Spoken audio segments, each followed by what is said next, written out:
प्रदीप भट्टाचार्य जी आपके कैंडिडेट हैं और मैं इन्हें तकरीबन 4-5 साल से सियासी तौर पर इनके बारे में जानता पहचानता था और पिछले 1.5 साल पहले जब मैं मेंबर ऑफ पार्लियामेंट बनकर के देश की राज्यसभा में आया तो मैंने प्रदीप दादा को वहां पे पार्लियामेंट में अपने साथ एक गार्जियन की हैसियत से पाया, महसूस किया। और दादा से मिलने के बाद मुझे महसूस हुआ कि ये बंगाली में जो दादा भाई को बोला जाता है और हमारे यूपी में दादा जो है वालिद के वालिद को बोला जाता है, यानी कि ग्रैंडफादर को।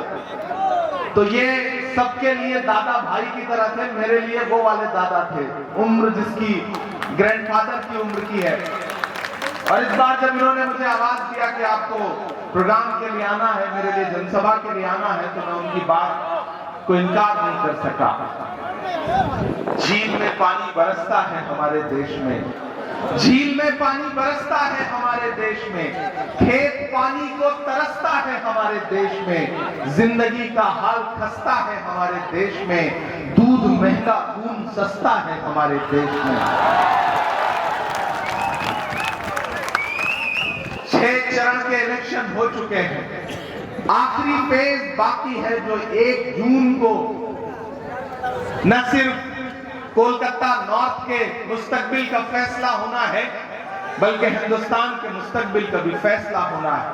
कितना खूबसूरत मंजर है, हल्की हल्की बारिश की बूंदें हैं और आपकी जिंदादिली है, आपकी मौजूदगी है। मैं आपको सलाम करता हूं। जब इस मुल्क में नफरत की बारिशें हमें नहीं डरा सकी तो पानी की रहमत की बारिशें हमें क्या डराएंगी। आप यहाँ मौजूद हैं, मैं ये कुछ मिनट आपसे मुखातिब रहूंगा। आपसे ये कहना चाहता हूं मेरे भाई कि मुल्क एक अजीब दौर से गुजर रहा है। इस मुल्क में लड़ाई 2 विचारधाराओं के बीच में है। एक तरफ वो ताकतें खड़ी हैं जो ये कह रही है कि हमें बहुमत दीजिए, हमें मैंडेट दीजिए, क्योंकि हमें भारत का संविधान बदलना है। नरेंद्र मोदी जी के जितने भी दोस्त हैं, चाहे वो आनंद हेगड़े हो, चाहे ज्योति मिर्धा हो, चाहे लल्लू सिंह हो, चाहे अरुण गोविल हो, सारे के सारे लोगों के भाषण उठा के देख लीजिए पिछले 2 महीने के। उन्होंने पूरी बेशर्मी के साथ एक बात कही कि हमें मैंडेट दीजिए, क्योंकि हमें भारत का संविधान बदलना है, आईन बदलना है। एक तरफ नरेंद्र मोदी खड़े हैं जिनके साथी और जिनके लोग कह रहे हैं कि हमें संविधान बदलना है, और एक तरफ राहुल गांधी खड़े हैं जो ये कह रहे हैं कि हमारे जिस्म में जब तक एक भी सांस बाकी है न हम हिंदुस्तान के संविधान पर आंच आने देंगे, न हिंदुस्तान की जमहूरियत पर आंच आने देंगे।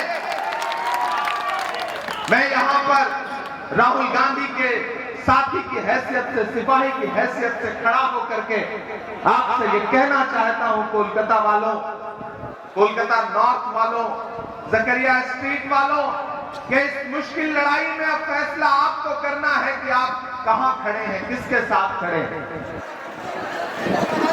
आपके जो यहाँ के अपने हमदर्द हैं, मैंने देखा है देश की पार्लियामेंट में जब भी उन्हें जरूरत महसूस हुई तब आपके जो यहाँ के खैर खां हैं वो नरेंद्र मोदी को हिडन तौर पर सपोर्ट करते हुए नजर आते हैं। मैंने देखा है, दादा मौजूद है, दादा गवाह है इस बात के कि जब प्राइवेट मेंबर बिल आया यूनिफॉर्म सिविल कोड का, दादा आपको याद होगा, चेयरमैन ने वोटिंग कराई।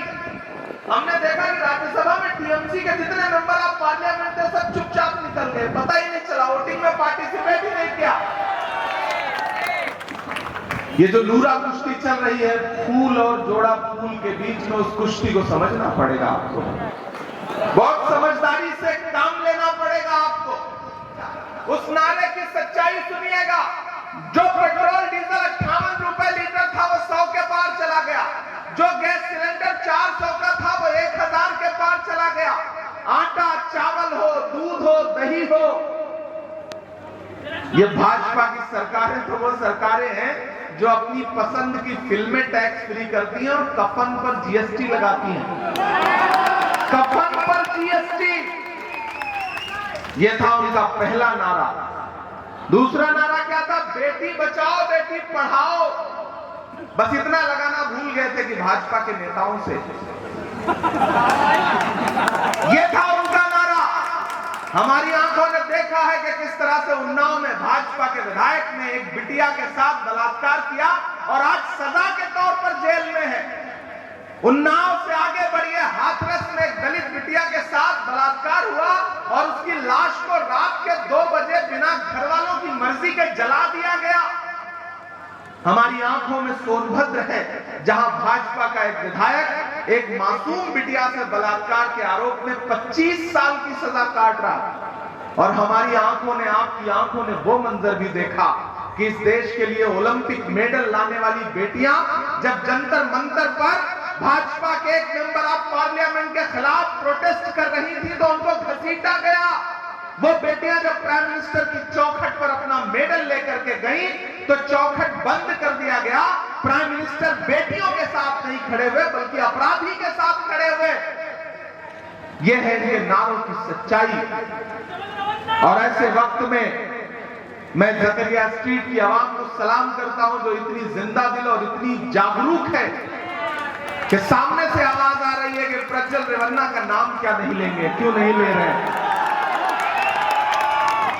एक दो जख्म नहीं सारा बदन है छलनी, दर्द बेचारा परेशान है कहां से उठे। कितने नाम गिनाए। उज्ज्वला योजना की बात की थी और प्रज्वला योजना दी देश को। प्रज्वल रेवन्ना 2500 से ज्यादा महिलाओं के साथ अपराध के वीडियो उसके खुद के मोबाइल में मौजूद थे, जो अब जाकर के रात को लाए और प्राइम मिनिस्टर ने जाकर के उसके लिए वोट मांगा और ये कहा कि प्रज्वल रेवन्ना को दिया गया एक वोट प्राइम मिनिस्टर को मजबूती देगा। ऐसे में मैं कोलकाता में खड़ा होकर के आपसे एक बात कहना चाह रहा हूं कि मेरे भाई, ये जो फूल और जोड़ा फूल की नूरा कुश्ती है, इस खेल को समझिए। इस मुल्क में नफरत के खिलाफ असली लड़ाई अगर कोई लड़ रहा है, असली लड़ाई, तो उस शख्स का नाम राहुल गांधी है। मैं पूरी जिम्मेदारी से यह बात कह रहा हूं, बरसती हुई बूंदों के बीच में यह बात कह रहा हूं कि इस मुल्क में नफरत के खिलाफ एक अकेला इंसान अगर कोई सच्ची लड़ाई लड़ रहा है तो उसका नाम राहुल गांधी है।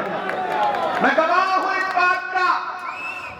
2022 में 6 सितंबर को समंदर के साहिल पर कन्याकुमारी में खड़ा होकर के एक शख्स क्या कह रहा था कि मुझे नफरत के खिलाफ मोर्चा लेके निकलना है, 4000 किलोमीटर पैदल चलना है। मैं खड़ा था उस शाम समंदर के साहिल पर, मैं खड़ा था और मैं राहुल गांधी के साथ पैदल चल रहा था।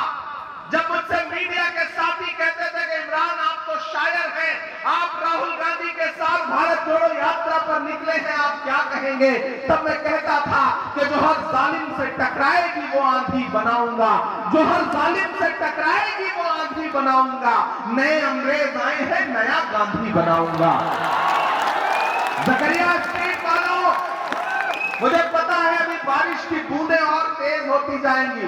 आप डर के भीगने के डर से जाएंगे तो नहीं ना, रहेंगे मेरा साथ देने के लिए ना, खड़े रहिएगा। जब मैं हटूंगा ना आपको हटने दूंगा, क्योंकि इस लड़ाई में बारिश की बूंदों से डरने से काम नहीं चलेगा। इस कागजी लिबास को कब तक बचाओगे, पानी बरस गया तो किसे मुंह दिखाओगे। ये हम उनसे कहने आए हैं कि हमें बारिशों से डर नहीं लगता है, हम मेहनतकश लोग हैं, हम कभी अपने पसीने में भीगते हैं और कभी पानी से भीगते हैं।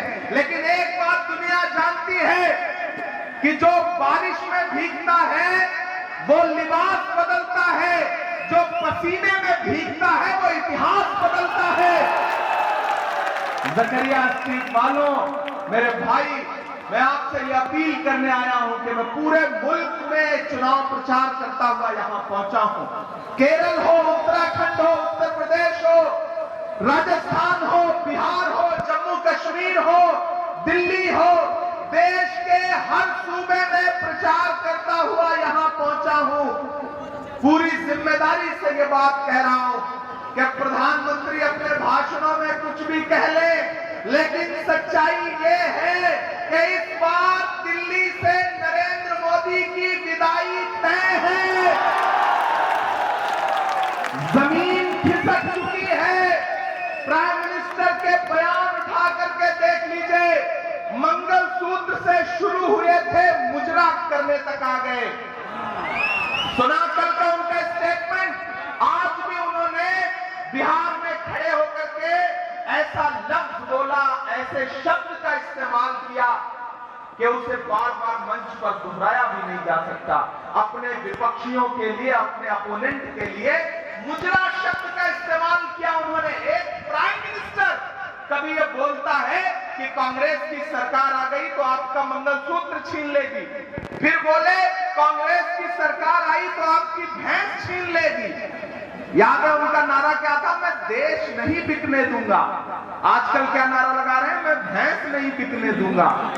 देश बिकने से लेकर भैंस बिकने पर पहुंच गए हैं। इसलिए मैं यहाँ की जिंदा दिल आवाम को, यहाँ के दानिश्वर लोगों को, अपने बुजुर्गों को, सबको पुकारता हुआ ये कहता हूं कि मेरे भाई, अच्छा फोटो भी इधर लगी हुई है, देखिए साहब दाढ़ी वाड़ी बढ़ा करके खड़े हैं।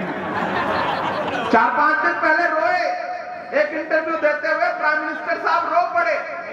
मुझसे मीडिया के साथियों ने कहा इमरान साहब प्राइम मिनिस्टर तो आज भावुक हो गए, उनके आंसू निकल आए, आप क्या कहेंगे? मैंने कहा वो अब तिजारती पहलू निकाल लेता है, मैं कुछ कहूं तो तराजू निकाल लेता है।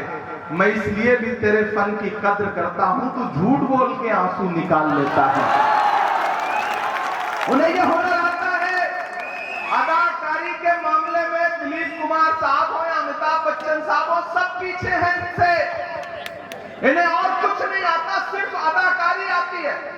इस बात का कायल हूं मैंने देखा है पार्लियामेंट में दादा भी मौजूद रहते थे, लेकिन एक बात मैंने देखी है, दादा पार्लियामेंट में तकरीबन हमारा इनका 1 साल से ज्यादा का साथ रहा।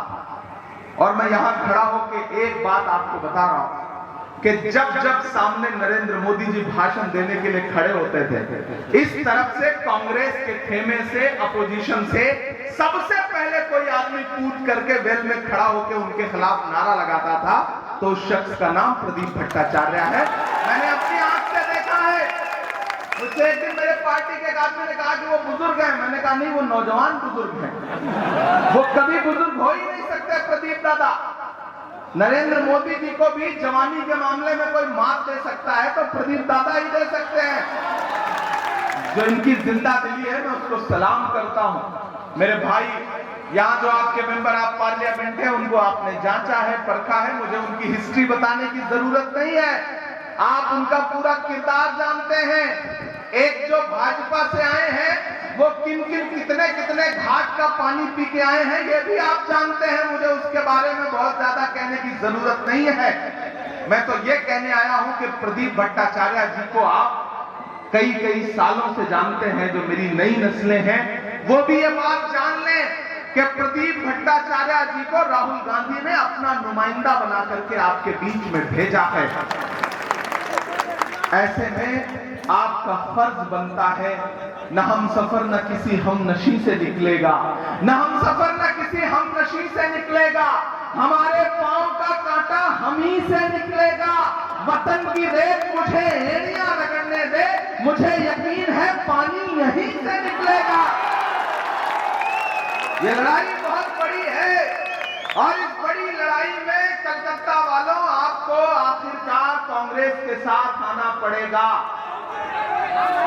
ऐसा नहीं है कि हम सब बेखबर हैं, हम दिल्ली में बैठे हैं तो ऐसा नहीं है कि हम कलकत्ता और पश्चिम बंगाल की तरफ देख नहीं रहे हैं। हम सारी नूरा कुश्ती देख रहे हैं, मसलहतन खामोश रहे हैं, लेकिन अब हम कलकत्ता के लोगों से, पश्चिम बंगाल के लोगों से यह वादा करते हैं कि अब पश्चिम बंगाल का कोई भी कोना हमसे और कांग्रेस पार्टी से अछूता नहीं रहेगा। यह हमारा आपसे वादा है, क्योंकि आने वाले वक्त में आपको समझदारी दिखानी पड़ेगी।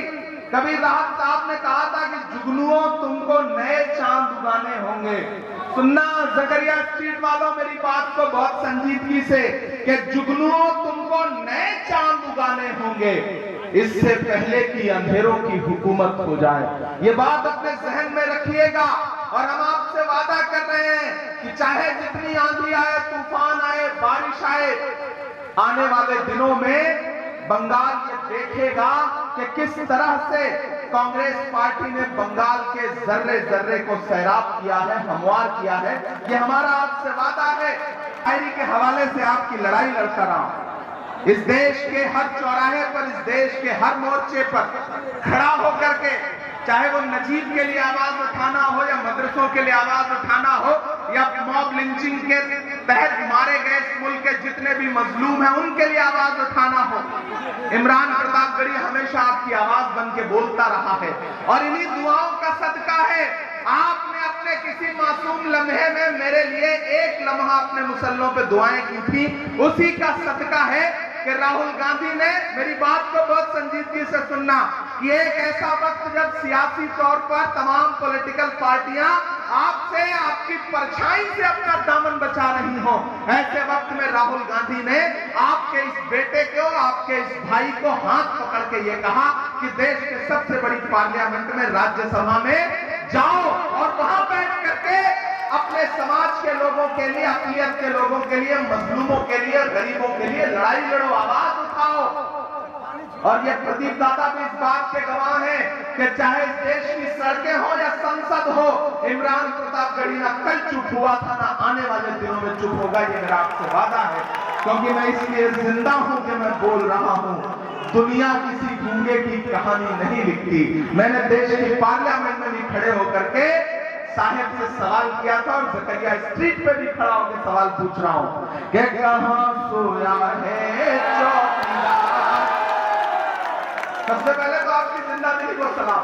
मैं सच में सोच के आ रहा था कि यार जब बारिश होती रहेगी तो कैसे बात की जाएगी आपसे, लेकिन मैंने ये महसूस किया कि ये जकरिया स्ट्रीट के लोग हैं, कोलकाता के लोग हैं, ये सच में किसी बारिश से डरने वाले लोग नहीं है। सलाम आपकी मोहब्बत को, सलाम आपकी मौजूदगी को। याद है 2013 का उनका नारा, भाइयों बहनों, देश के खजाने की चाबी सौंप दो, मैं देश नहीं लूटने दूंगा, चौकीदारी करूंगा।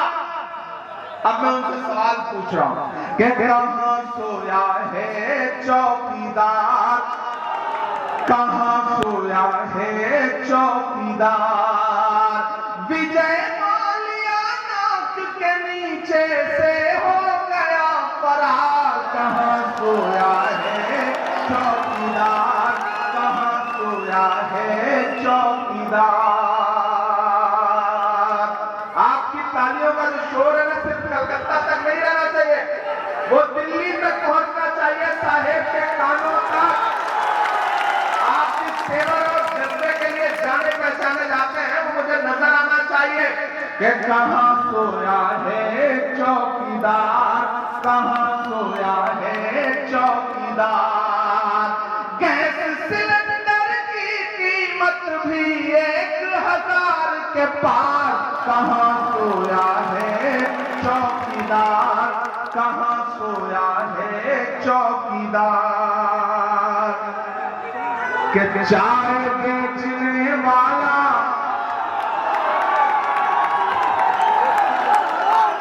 कि चाय बेचने वाला पूरा भारत बेच रहा है।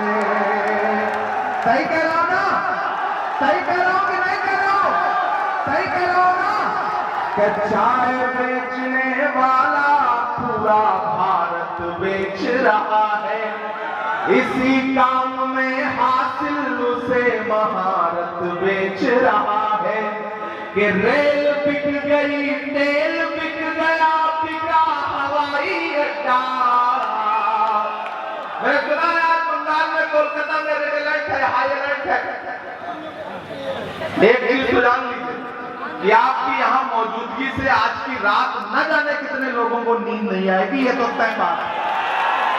उनके ऊपर रेड अलर्ट का असर पड़ा हो या ना पड़ा हो, लेकिन आपने आकर के जो आज रेड अलर्ट किया है सियासी तौर पर ना, अब तो नींद नहीं आनी है, ये तो तय है। और मैं तो पूरे दुनिया को कहना चाहता हूं कि पूरी दुनिया का हर शहर अपने मिजाज के लिए, अपनी तेवर के लिए जाना पहचाना जाता होगा, लेकिन मैं सलाम करता हूं कोलकाता को, मैं सलाम करता हूं बंगाल को, मैं सलाम करता हूं जकरिया स्ट्रीट को कि दुनिया की कोई बड़ी से बड़ी जनसभा हो जहां लाए हुए लोग होते हैं, बुलाए हुए लोग नहीं होते, लाए हुए लोग होते हैं। अगर वो 10 मिनट भी ऐसे मौसम में खड़े रहने तो मैं राजनीति करना छोड़ दूंगा जो आज यहाँ पर लोग हैं।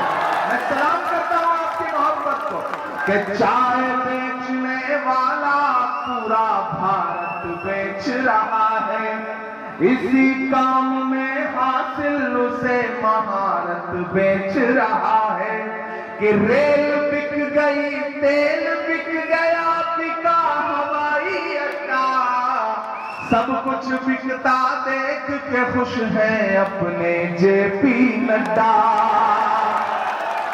कि जनता महंगाई की मारी करती हाहाकार, कहाँ सोया है चौकीदार, कहाँ सोया है चौकीदार। विजय माल्या नाक के नीचे से हो गया फरार, कहाँ सोया है चौकीदार, कहाँ सोया है चौकीदार। फूल ये जोड़ा फूल हो दोनों एक दूजे के यार, कहाँ सोया है चौकीदार, कहाँ सोया है चौकीदार। मेरे भाई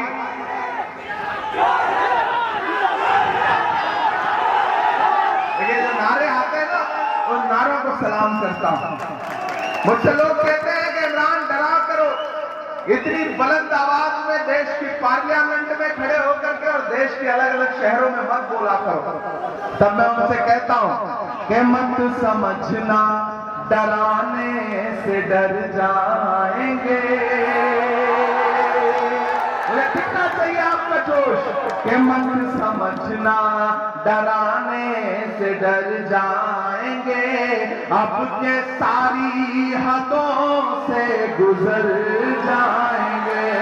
मत समझना डराने से डर जाएंगे, अब के सारी हदों से गुजर जाएंगे।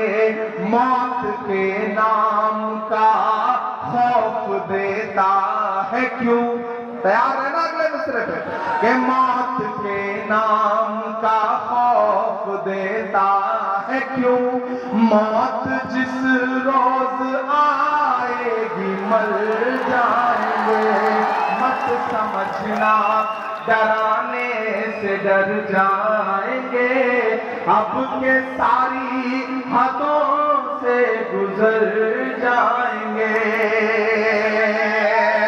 कि हमने ज़मज़म दिया, आबे गंगा दिया। नरेंद्र मोदी जी देश की पार्लियामेंट में खड़े होकर के कहते हैं कि बताओ कांग्रेस वालों तुमने 70 साल में क्या दिया, क्या बनाया। एक प्रधानमंत्री जी बोल रहे थे, भाषण दे रहे थे, बताओ कांग्रेस वालों 70 साल में क्या बनाया। तब तक प्रदीप दादा मेरे पीछे बैठे थे, बोले इमरान मत बताना, जो बताओगे ये उसको भी बेच देंगे, इनका काम सिर्फ बेचने का है, मत बताना। नरेंद्र मोदी जी और भाजपा के लोग कहते हैं कांग्रेस वालों बताओ 70 साल में क्या बनाया, क्या दिया।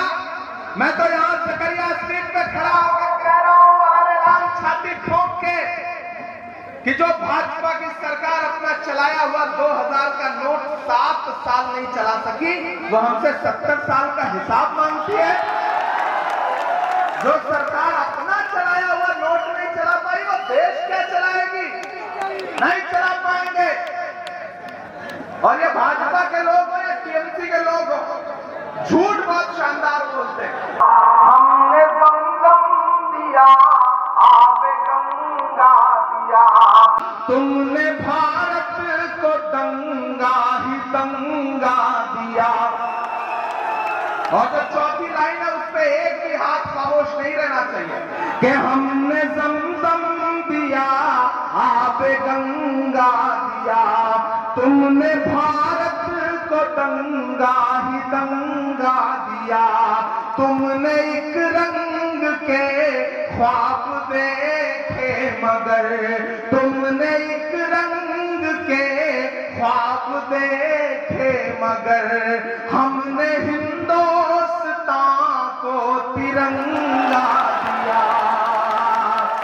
ये तिरंगा, ये तिरंगा, ये तिरंगा बदन पर लपेटे हुए,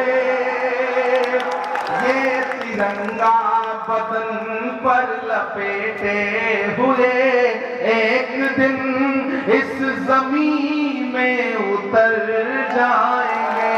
मत समझना डराने से डर जाएंगे, अब के सारी हदों से गुजर जाएंगे।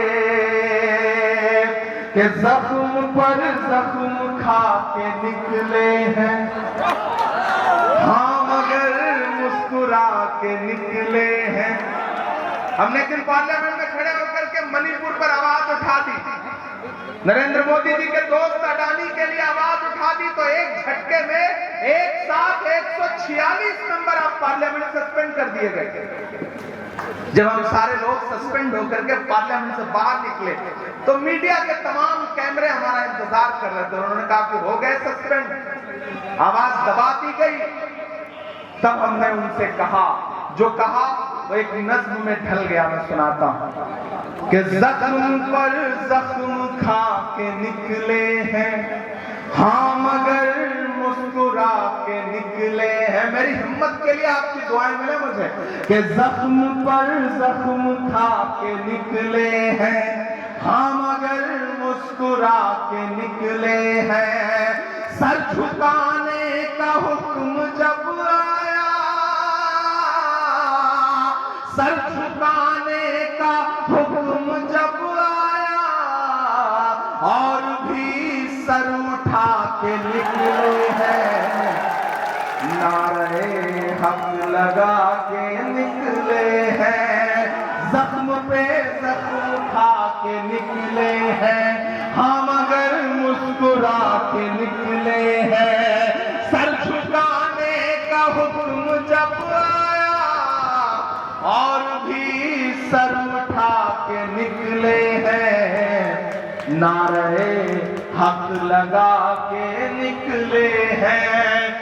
कि जुल्म की रात से नहीं डरते, सख्त हालात से नहीं डरते, तुमको तारीख ये बता देगी, तुमको तारीख ये बता देगी, हम किसी बात से नहीं डरते, हम किसी बात से नहीं डरते।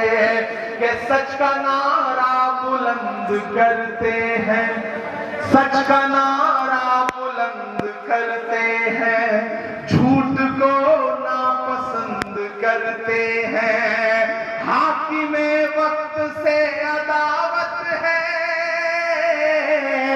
हाकिमे वक्त से अदावत है, वो हमें कम पसंद करते हैं, वो हमें कम पसंद करते हैं। हम तो निकले हैं मुस्कुराते हुए, हम तो निकले हैं मुस्कुराते हुए, और वो तिल मिला के निकले हैं, नारे हक लगा के निकले हैं। बहुत मोहब्बतें जकरिया स्ट्रीट वालों।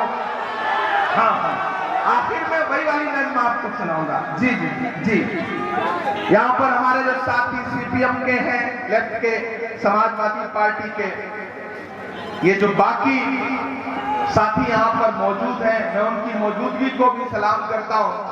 और दादा इधर आइए, आपको करीब से चाहता हूँ कि आवाज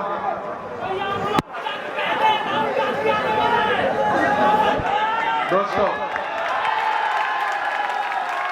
दायरे में सिमट के आएगा, हर रवायत से हट के आएगा। आंधियों को जरा खबर कर दो, आंधियों को। इलेक्शन सिर्फ वोट देने का नाम नहीं है, सपोर्ट देने का भी नाम है। आपका सपोर्ट प्रदीप दादा को हिम्मत देगा। आप महसूस करिए कि किस तरह से इस आंधी में भी, बारिश में भी, तूफान में भी वो नफरत के खिलाफ लड़ रहे हैं। और सिर्फ एक मोर्चे पर नहीं लड़ रहे, कई मोर्चे पर लड़ रहे हैं। इसलिए मेरा मन कर रहा है मैं दादा के लिए शेर पढ़ूं कि आंधियों को जरा खबर कर दो, दायरे में सिमट के आएगा, हर रवायत से हट के आएगा। आंधियों को जरा खबर कर दो, शेर वापस पलट के आएगा, शेर वापस पलट के आएगा। आप सबको दादा के लिए इकट्ठा होना है।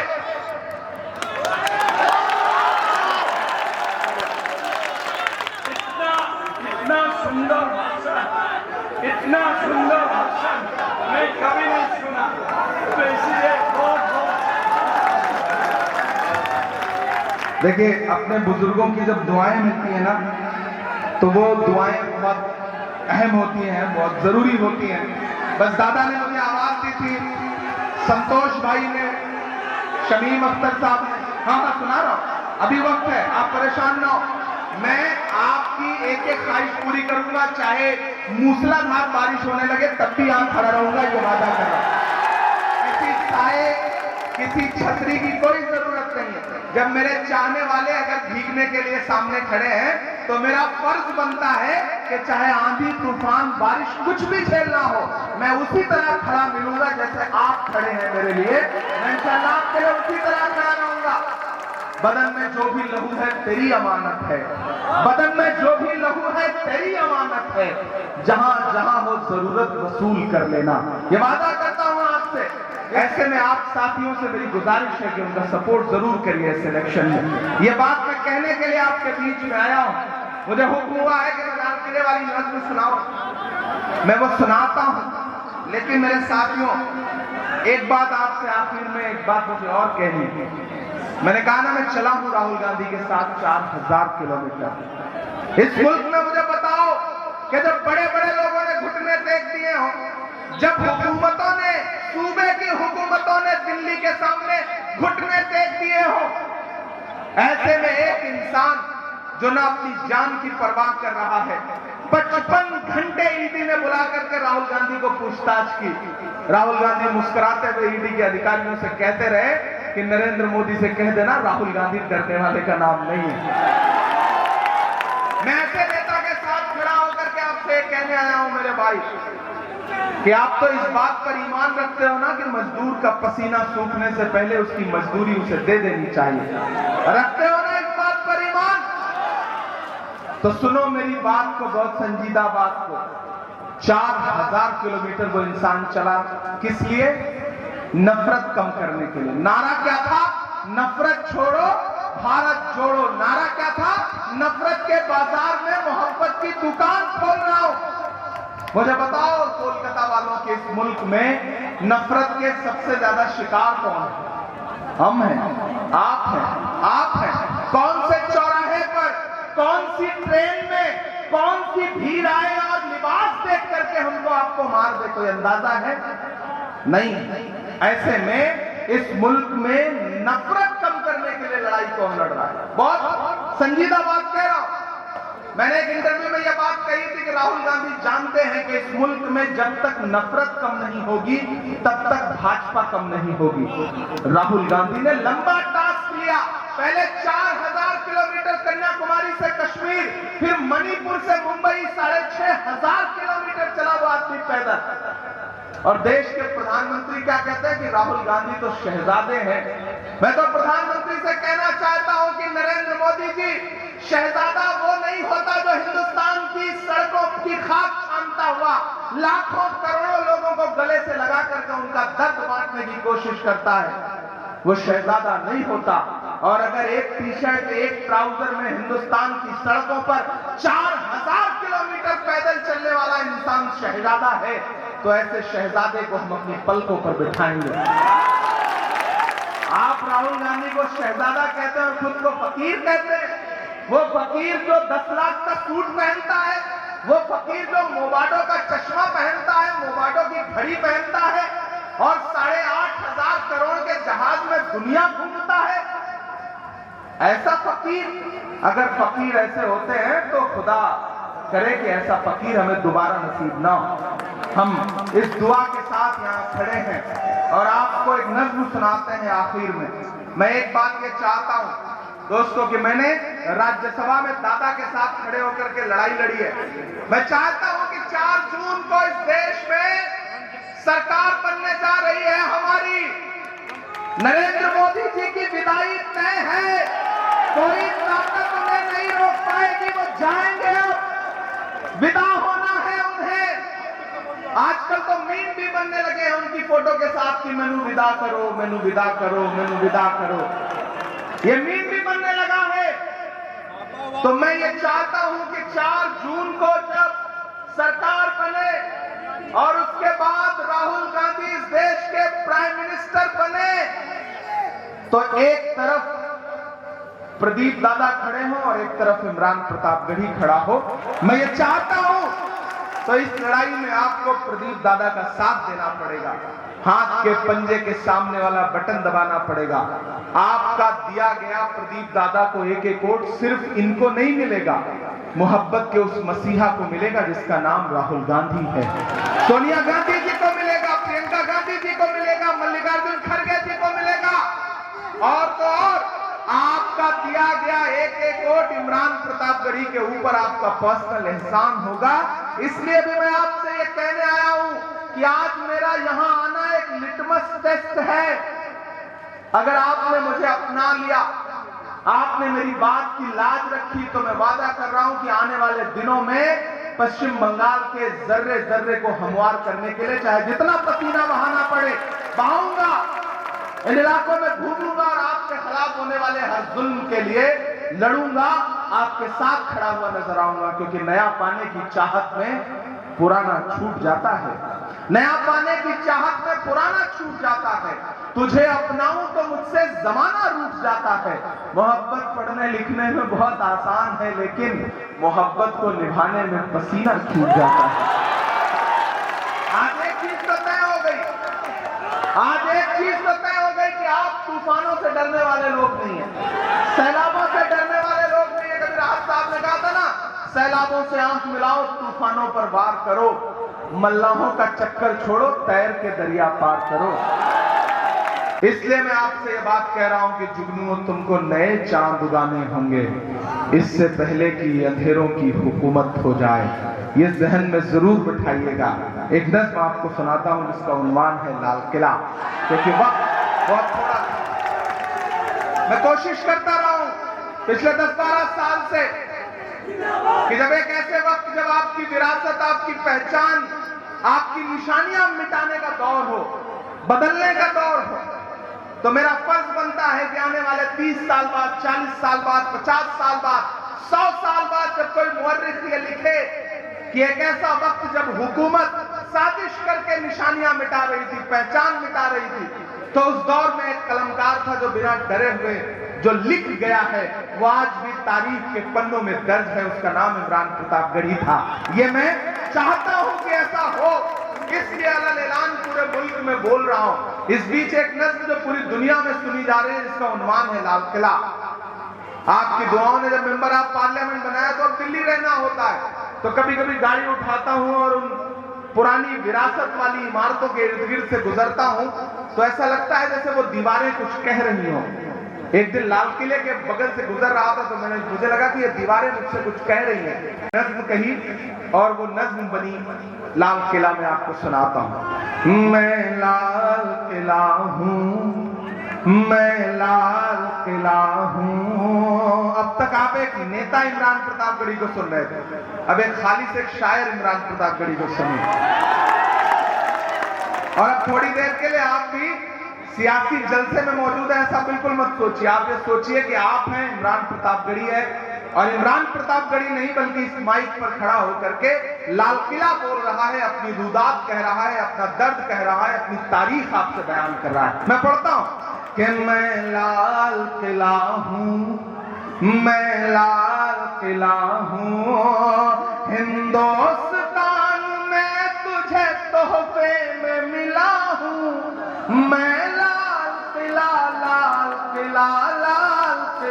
हूँ, मैं लाल किला हूँ। कि मेरे बनाने वाले से नफरत भी है उनको, और मेरी दीवारों से मोहब्बत भी है उनको। मेरे बनाने वाले से नफरत भी है उनको, और मेरी दीवारों से मोहब्बत भी है उनको। सदियों की गवाही है मेरी लाल दीवारें, भारत की सिपाही है मेरी लाल दीवारें। देखा गया एक ख्वाब हूं मैं शाहजहां का, तामीर कामयाब हूं मैं शाहजहां का।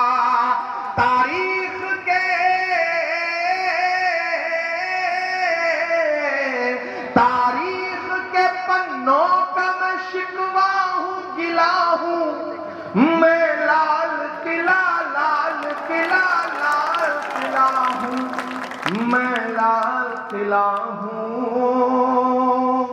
मुझको जालिम का तरफदार नहीं लिख सकते, कम से कम वो मुझे लाचार नहीं लिख सकते। जहां हथेली पे लिए बोल रहा हूं जो सच, उसको इस देश के अखबार नहीं लिख सकते। मैं हिम्मत करता हूं, मैं लाल किला हूं। कि नेहरू के ख्यालों का निगहबान रहा हूं, मैं लाल बहादुर का भी अरमान रहा हूं। अब समझ के बताना मुझे जो अगले 2 मिसरे हैं, मुझे आपकी सुखन फहमी का टेस्ट भी लेना है। कि नेहरू के ख्यालों का निगहबान रहा हूं, मैं लाल बहादुर का भी अरमान रहा हूं। राजीव अटल सबके हूं, राजीव अटल सबके हूं अल्फाज समेटे, खामोश सा मनमोहनी अंदाज समेटे। अब याद है ना कि मैं इंदिरा के जज्बे सा फौलाद रहूंगा, मैं इंदिरा के जज्बे सा फौलाद रहूंगा।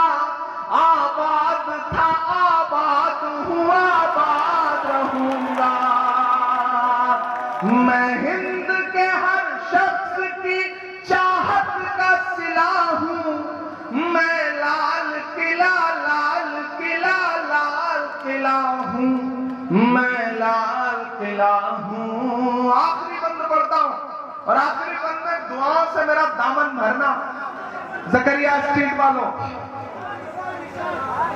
के सुन ले हुकुम, बेशर्म सियासत की मैं तहरीर नहीं हूं। अगर आपको लगे कि ये सिर्फ इमरान प्रताप गरीब बोल सकता है, तो मेरी हिम्मत और मेरे तेवर के लिए मेरा साथ देना।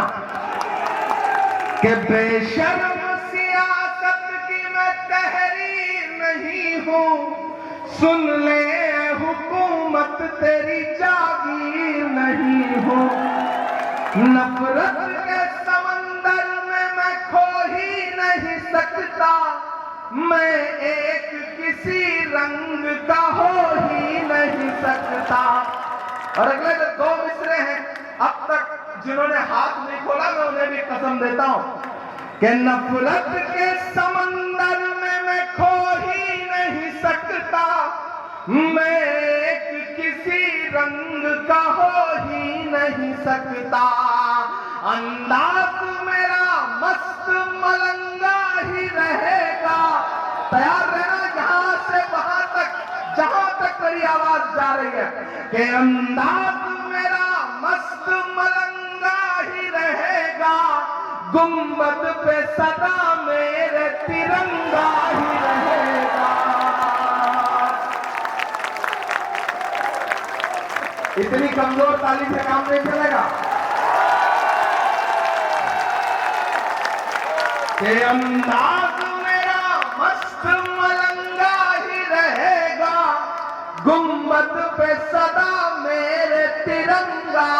रहेगा। वो फूल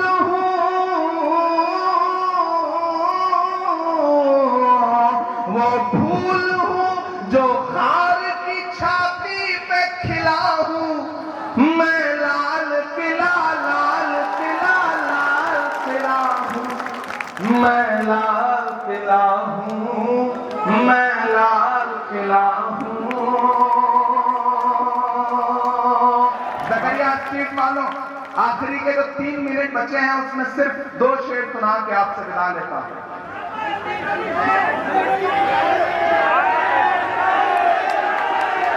कि खौफ नहीं जिसे मुरझाने का, मैं उस गुल के साथ खड़ा हूं। मैं यहां से लौट के जाऊंगा तो मैं राहुल जी को बताऊंगा कि मैं हिंदुस्तान में अब तक तकरीबन 57 जनसभाएं कर चुका हूं। 57 हिंदुस्तान के अलग अलग सूबों में ऐसी जनसभाएं की हैं जिसमें 50 हजार से ज्यादा लोग थे इस लोकसभा चुनाव में। लेकिन आज ज़करिया स्ट्रीट पर जो लोग मौजूद हैं, इस एक सभा पर 57 जनसभाएं कुर्बान की जा सकती है। ये मैं कहूंगा उससे और उन्हें बताऊंगा कि मैं ऐसे जिंदा दिल नौजवानों से, बुजुर्गों से मिल करके आ रहा हूं कि ये तेवर पूरे हिंदुस्तान में नहीं दिखाई पड़ता जो यहां दिखाई पड़ रहा। इसलिए मैं ये शेर पढ़ता हूं कि खौफ नहीं जिसे मुरझाने का, मैं उस गुल के साथ खड़ा हूं। मैं तो शायरी की दुनिया में था, मेरा सियासत से कोई लेना देना नहीं था। लेकिन एक वक्त जब मुझे लगा कि अगर हुकूमत आपकी सांसों तक पे पाबंदी लगाना चाहती है तो फिर आइए सियासत की दुनिया में चलते हैं और हाकिम से पंजा लड़ाने की कोशिश करते हैं। तो मैं आ गया इस दुनिया में और उस दिन मैंने ये शेर कहा था और आज यहां पढ़ता हूं। मुझे सुन के बताना कि खौफ नहीं जिसे मुरझाने का, मैं उस गुल के साथ खड़ा हूं। खौफ नहीं जिसे मुरझाने का, मैं उस गुल के साथ खड़ा हूं। कैसा भी दौर आए लेकिन मैं राहुल के साथ खड़ा हूं। कैसा भी दौर आए लेकिन, मैं चाहता हूं कि ये मिसरे आपकी भी जबान के मिसरे हैं। मैं फिर से पढ़ता हूं। ये बरसती हुई बूंदें हैं, तूफान है, रेड अलर्ट है और ये मिसरे हैं जो नरेंद्र मोदी जी के लिए रेड अलर्ट की तरह है। कि खौफ नहीं जिसे मुरझाने का, मैं उस गुल के साथ खड़ा हूं। खौफ नहीं जिसे मुरझाने का, मैं उस गुल के साथ खड़ा हूं। कैसा भी दौर आए लेकिन मैं राहुल के साथ खड़ा हूं। कैसा भी दौर आए लेकिन मैं राहुल के साथ खड़ा हूं। कल भी खुल के साथ खड़ा था, आज भी खुल के साथ खड़ा हूं। जो अगला मिसरा आ रहा है मेरे साथ गुनगुनाएंगे आप कि कल भी खुल के साथ खड़ा था, आज भी खुल के साथ खड़ा हूं।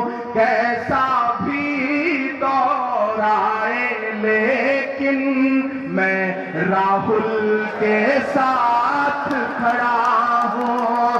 खौफ नहीं जिसे मुरझाने का, मैं उस गुल के साथ खड़ा हूं। कैसा भी दौर आए लेकिन मैं राहुल के साथ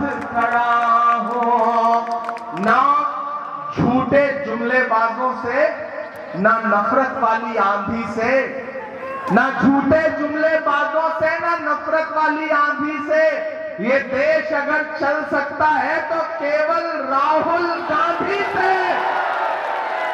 बहुत शुक्रिया सकरिया स्ट्रीट वालों, आज इस बारिश में भी आप यहां मौजूद रहे।